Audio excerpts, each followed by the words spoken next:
Hi friends, ఇవాళ మనం పనిచేసే ప్రతి వ్యక్తికి అంకితంగా ఉండే ప్రత్యేక రోజుని గురించి తెలుసుకోబోతున్నాం.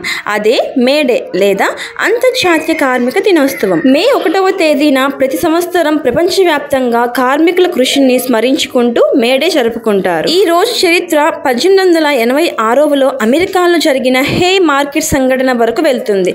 ఆ రోజుల్లో కార్మికులు రోజుకు 12-16 గంటల పాటు శ్రమించేవారు.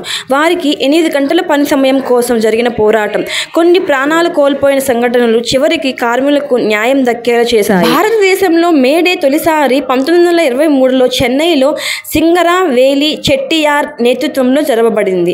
ఆ రోజు నుంచి ఇది కార్మికుల హక్కుల సాధన దిశగా ఒక గొప్ప పునాది అయ్యింది. నేటి ప్రపంచంలో కూడా మేడే మనకు గుర్తు చేస్తుంది, ప్రతి ఉద్యోగికి గౌరవం కావాలి, న్యాయమైన వేతనం కావాలి, మంచినిది అయిన పని పరిస్థితులు అవసరం. కష్టపడి పనిచేసే ప్రతి చేయికి మా వందనం. మీరు ఎలాంటి పని చేసినా మీ కృషి ఈ సమాజాన్ని ముందుకు తీసుకెళ్తుంది. మేడే సందర్భంగా మనం ప్రతి కార్మికుని గౌరవిద్దాం. మీకు ఈ వీడియో నచ్చినట్లయితే please like, share, subscribe. By by, take care.